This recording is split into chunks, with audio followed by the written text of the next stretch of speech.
宜兰县头城有一个工地哦，最近挖出真侪插头甲灰仔，有文书工作者怀疑讲，这可能是头围港时代的遗迹，所以通报文化局。也毋过，文化局长现勘是认为，这应该是早期的水流查尔，互文化界是真不满。即马文化局是强调讲，明仔载会过来进行现场的会勘。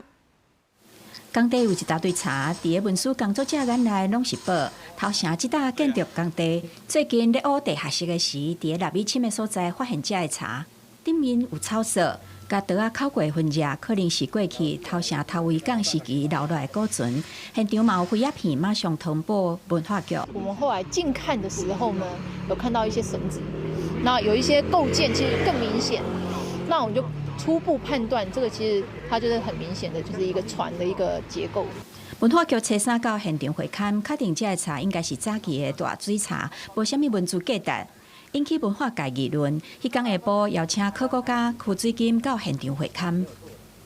以人为的痕迹有包含啥？用刀下，用擦甲擦。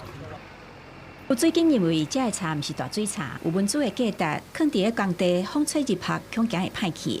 爱紧抢救，甲建商协调，先甲茶刷去伊伫个中兴文创工作室保存。文化局大水茶的讲法嘛，伫网络引起文化界的谴责，认为文化局爱慎重调查。他能够这么迅速的就判定说它不是文物的，感觉到非常惊讶。现在更有进一步有那个文物可以证明这个地方确实是头尾港的部分，没有什么好争的。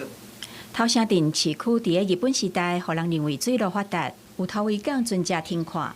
文书界目前对港的存在有共识，毋过确实的地点伫倒，稍有争议。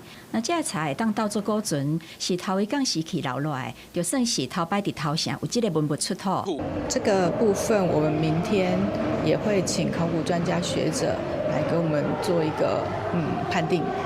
文化局目前未阁有大水茶的讲法，敢若表示初三会勘有问过几若个文主委员，若遐个茶是虾米构造物，初五会阁再调集考古专家学者判定，嘛会运转去文化局做适当的保存甲处理。公视新闻采访报道。